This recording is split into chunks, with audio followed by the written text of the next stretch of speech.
Baik Bapak Ibu, saya lanjutkan. Ya, ya Bapak Ibu, kita lanjutkan dulu sebentar. Baik. Halo. Hai. Baik. Pada kali ini di sini sudah ditampilkan 5 posisi kontrol yang tadi sampaikan. Di baris kiri pertama ada jenis motivasi, kemudian identitas gagal, kemudian berhasil, kemudian berhasil. Baik, di situ ada 5. Yang merah itu Bapak Ibu ya, penghukum, membuat orang merasa bersalah, terus sebagai teman, pemantau dan manajer. Baik, sekarang kita lihat indikatornya. Pada posisi penghukum, Bapak Ibu bisa lihat di situ, guru berbuat, menghadir, menunjuk-nunjuk, menyakiti, menyindir. Itu posisi kontrol penghukum. Kemudian dengan berkata, terus pada posisi penghukum biasanya guru berkata, kalau kamu tidak titik-titik melakukannya, awas ya, atau merasakan. Nah itu posisi kontrol dulu sebagai penghukum. Kemudian hasilnya adalah anak-anak akan memberontak, menyalahkan orang lain dan berbohong guna menghindari hukuman. Kemudian kaitannya dengan dunia berkualitas, murid meletakkan guru di luar dunia berkualitas. Jadi kita tidak akan dikenal oleh siswa kita dan kita tidak akan dianggap. Kemudian pada posisi pembuat orang bersalah, biasanya guru berbuat berceramah mengatakan ini seharusnya, atau bapak kecewa atau ibu kecewa. Dalam hal ini guru berkata, kamu seharusnya sudah tahu itu, atau mengatakan ibu ini stres dengan kamu. Ada yang merasa seperti ini Bapak Ibu? Sama. Kemudian pada posisi teman, membuat alasan-alasan untuk muridnya. Guru berkata dengan, ayolah demi ibu, ayolah demi bapak, masa kamu tidak mau? Nah ini teman. Sehingga deretan dampaknya itu lemah, tidak mandiri. Kalau pada penghukum, anak akan mengulangi kesalahan.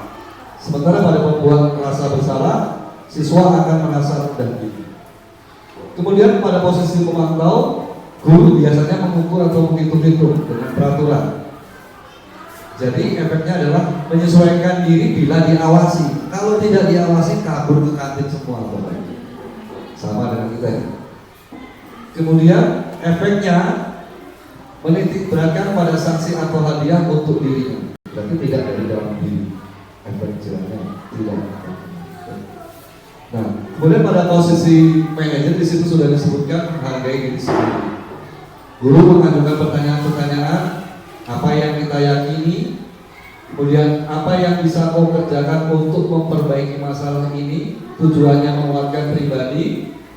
Kemudian efeknya adalah murid mampu mengevaluasi diri dan berpikir bagaimana cara memperbaiki diri atau memperbaiki kesalahan, sehingga timbul motivasi dari dalam diri siswa.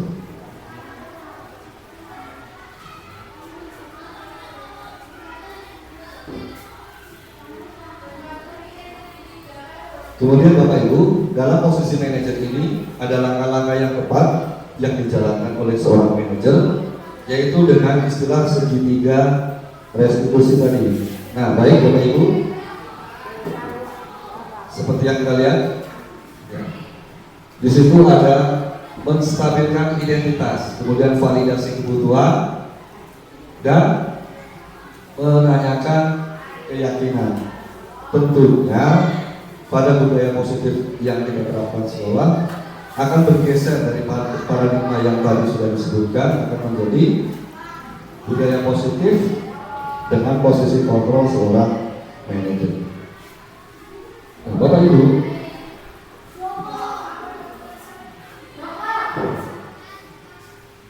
dalam menstabilkan identitas, Tujuannya adalah membuat anak yang tadinya gagal, salah gagal itu tidak berbuat salah, tapi akan menimbulkan dampak berpikir positif.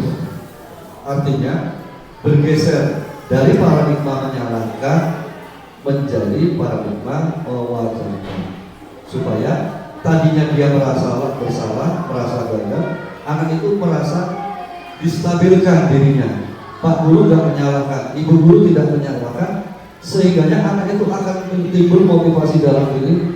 Oh, saya ini diperhatikan oleh bapak ibu guru. Tentu inilah paradigma pergeseran yang harus kita jalankan pada kurikulum pemerintah. Tujuannya apa Bapak? Di situ jelas berbuat salah itu hal yang manusiawi. Kita tahu kok anak itu salah. Kemudian tidak ada manusia yang sempurna. Ini kalimat-kalimat yang dapat kita gunakan dalam menstabilkan identitas siswa. Kemudian Bapak Ibu juga pernah berbuat salah.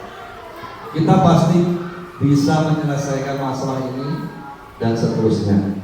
Tujuannya Bapak Ibu agar murid menyadari kesalahannya sebagai pembelajaran, sehingga timbul motivasi kuat dalam diri seperti kertas tadi, yakin dia mampu memperbaiki kesalahan diri. Kemudian pada validasi kebutuhan, tadi kita sudah belajar manusia itu berdasarkan 5 kebutuhan yang apabila satu kebutuhan tidak terpenuhi menimbulkan efek perilaku menyimpang. Pada validasi kebutuhan, tujuannya adalah membantu siswa mengenali kebutuhan yang ingin dipenuhinya ketika melakukan kesalahan.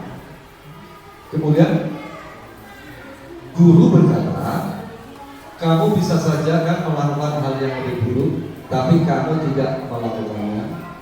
Kamu pasti punya alasan mengapa, apa yang penting bagi kamu, dan seterusnya. Bapak Ibu kalau boleh saya perjelas dalam contoh kasus, maksudnya begini kan? Saya coba kemarin buat skenario, tapi skenario. Ketika anak ini bermain-main lempar-lemparan, yang melempar kertas bukannya marah, bukannya minta maaf, tapi malah marah. Nah, pada posisi validasi kebutuhan, kira-kira dari 5 kebutuhan itu apa yang ingin dipenuhi?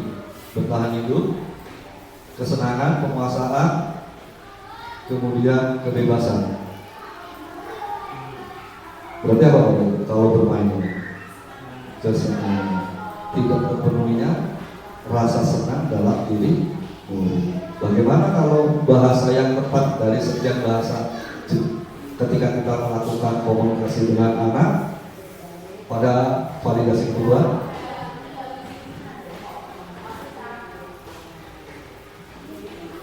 Kira-kira apa Bapak? Iya, betul. Misalnya apa? Kamu pasti punya alasan mengapa melakukannya. Iya, betul. Alasannya dulu. Apa sih alasannya? Tidak. Sehingga akan terjawab oleh anak itu. Rasa bermain, boleh bermain, tapi kamu tahu nggak bermain lempar-lemparan dalam kelas itu menurutmu boleh atau tidak? Kan begitu jawabannya. Anak menjawab apa kira-kira? Tidak. Boleh bermain, tapi ada waktunya, ada tempatnya, sehingga anak itu akan menyadari dengan pemikiran sendiri, sehingga anak itu akan lari pada tahap yang ketiga Bapak Ibu. Apa jawaban yang ketiga? Menanyakan keyakinan. Tujuannya apa? Anak akan melihat kesalahannya sendiri dihubungkan dengan norma sosial atau dan nilai-nilai yang mendasari manusia berinteraksi dengan orang lain. Maka dasar utama kita membuat keyakinan. Seperti kemarin sudah disampaikan Bu Deka, kita sudah ada Pak Bu tapi belum maksimal ya Bapak Ibu. Sehingga keyakinan kelas itu perlu dibuatkan poster-poster sebagus mungkin dibaca yang setiap hari bisa dilihat, sehingga akan timbul motivasi dalam diri anak-anak kita. Kemudian guru berkata, apa nilai yang kita percaya di kelas ini atau di sekolah kita? Apa nilai universal yang telah disepakati? Kelas yang ideal itu seperti apa? Kamu ingin jadi seperti apa? Apa yang kamu rasakan dan sebagainya? Kalau pada kasus tadi Bapak Ibu, tadi sudah ditanyakan apa alasannya? Kok kamu bisa marah? Ya marah kamu. Orang saya mau minta maaf malah dianya ngoceh. Ya malu lah saya. Apa yang kira-kira dipertahankan dalam pengalaman itu? Menurut Bapak Ibu? Kalau pertanyaannya kasusnya seperti itu Bapak Ibu. Harga diri, betul. Anak mempertahankan rasa harga diri. Iya. Berarti anak itu punya harga diri, bukan hanya kita ya. Sehingga apa yang perlu kita tanyakan kalau begitu? Wajar kalau bapak di posisimu, ibu di posisimu, ibu pun pasti akan berbuat sama. Malah kamu lebih sabar, tidak bermain tangan. Kalau ibu bisa saja bermain tangan. Kamu ternyata hebat, bisa menahan emosi. Kalimatnya seperti itu Bapak Ibu. Dia akan terdiam anak itu sehingga dia berpikir kembali. Lalu kita tanya lagi, Nita, tadi kan oleh Bapak, ada nggak yang kamu langgar dari keyakinan kelas yang kita buat? Ada apa? Menghormati orang lain, menghargai orang lain. Terus apa yang dapat kita lakukan untuk memperbaiki kesalahanmu? Tidak akan mengulang Pak. Yakin Nita, besok janji tidak akan mengulang, janji Pak. Nah sehingga kesalahan anak ini akan terus menjadi pembelajaran. Salah lagi, belajar lagi. Salah lagi, belajar lagi. Bapak Ibu, disiplin positif ini tidak hanya bisa dalam 1 hari, 2, seminggu, atau sebulan, tapi membutuhkan pembiasaan yang panjang Bapak Ibu. Inilah proses penanaman karakter itu tidak hanya dalam hitungan waktu yang sebentar Bapak Ibu. Pembiasaan karakter yang baik, yang positif, sehingga pada tingkat satuan yang lebih tinggi, anak itu SMA, kuliah, bermasyarakat, betul-betul karakter itu melekat pada dirinya dimanapun ia berada, sehingga betul-betul profil pelajar Pancasila ini melekat dalam karakter diri anak kita untuk 5 tahun yang akan datang, 10 tahun yang akan datang, bahkan 20 tahun yang akan datang, sehingga bangsa kita itu betul-betul menjadi bangsa yang berkarakter. Baik Bapak Ibu, itu saja yang saya dapat sampaikan pada pemahaman budaya positif hari ini. Mohon maaf kalau ada kesalahan yang menyinggung Bapak Ibu. Sekali lagi saya ucapkan terima kasih atas waktu yang diberikan kepada saya. Ini sungguh luar biasa. Seharusnya Bapak Ibu istirahat, tetapi hari ini Bapak Ibu mau mendengarkan saya dengan seksama. Itu sungguh penghargaan yang baik buat saya. Sekali lagi saya ucapkan terima kasih yang sebesar-besarnya untuk Bapak Ibu. Saya akhiri. Assalamualaikum warahmatullahi wabarakatuh. Dan Bapak Ibu jangan lupa di sini saya ada Padlet, umpan. Silakan Bapak Ibu saya kirim di grup WA saja. Sambil boleh dimakan Bu, Bapak Ibu, itu hanya sekedarnya saja. Silakan Bapak Ibu diisi refleksi hari ini. Yang drop nggak usah Bapak Ibu.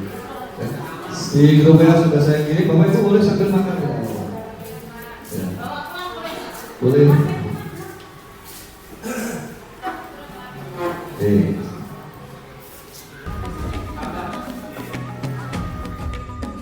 Demikian video aksi nyata yang saya dapat sajikan pada modul 1.4 tentang budaya positif. Terima kasih dan Assalamualaikum warahmatullahi wabarakatuh. tabi'un.